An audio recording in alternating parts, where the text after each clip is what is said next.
Wise chancellor Quaid-e Awam university of engineering science and technology Nawab Shah Salim Raza समूह जी मेज़बानीअ में होप वेलफेयर मेफ ऐं थैलेसमिया पेशेंट वेलफेयर सोसाइटी जे सहकार सां थैलेसमिया जे ॿारनि जे लाइ यूनिवर्सिटीअ में हिकु रोज़ा ब्लड डोनेशन कैंप जो एहतमाम कयो वियो, जंहिंजो इफ़्तिताह थैलेसमिया पेशेंट वेलफेयर सोसाइटी जे चेयरमैन प्रोफेसर अली बख्श सूमरो, सेक्रेटरी डॉक्टर मोहम्मद सादिक सियाल, जॉइंट सेक्रेटरी गुलाम नबी चन्ना, इंजीनियर नरेश कुमार ऐं ख़ान मोहम्मद पली जिन कयो। कैंप में सवें शागिर्दनि पारां रत अतियो कयो वियो।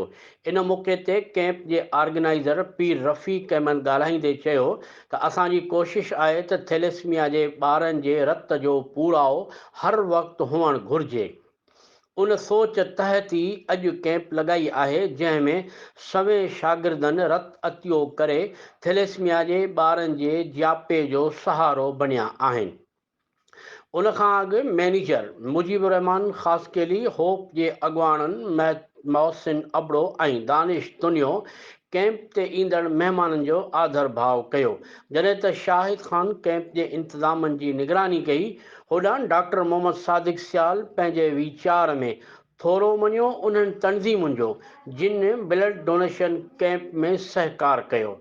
उन्हनि सहकार कंदड़ तंज़ीम में GSN क़ौमी महाल, सिंध तरक़ी पसंद पार्टी, होप, मेफ, PIA, SOM, QUASS, STAQ, AGM, SDS शामिल हुयूं।